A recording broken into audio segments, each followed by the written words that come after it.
मुलांनो, आज आपण पूजेला लागणाऱ्या साहित्यांचा पाठ बघणार आहोत. चला तर मग कोणकोणते पूजेला साहित्य लागतात ते आज आपण बघूया. पूजा साहित्यात असते देवांची मूर्ती. ती मूर्ती बसवली आहे ह्या चौरंगावर आणि ह्या चौरंगावर हे आसन घातलं. आता देवापुढे दिवा लावतात. हा तुपाचा दिवा, तेलाचा दिवा. हा तुपाचा दिवा आहे, तुपाचं निरंजन. आणि ह्याच्यात तेल घातलं जातं, हे तेलाचं निरंजन. बाप्पा पुढे ठेवलं आहे हे विड्याचं पान, सुपारी, फुलं आणि ही रांगोळी घातली. ही घंटी देवांच्या पुढे असते. हे उदबत्तीचं घर. ही एक समई, ह्याला लामण दिवा म्हणतात. हे धूप भांडे, ही धूप कांडी असते. ही जपाची माळ, ही फुलवात ह्या तुपाच्या निरंजनात लावतात.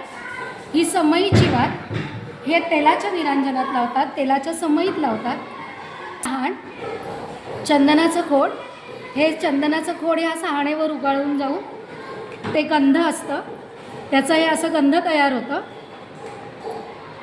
ही गंधाची ताटली, ह्याच्यात गंध हे काढलं जातं.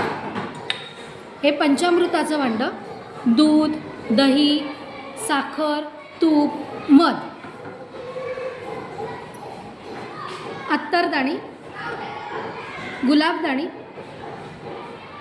कापूर, पंटी, अक्षता, नैवेद्याची वाटी, पळी, पंचपात्री, तामल, कलश, तांब्या, नारळ,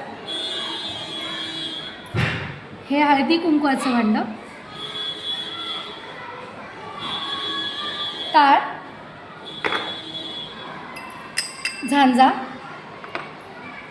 रांगोळी आणि हे असं विड्याचं पान. हे सगळं आपलं झालं पूजेचं साहित्य.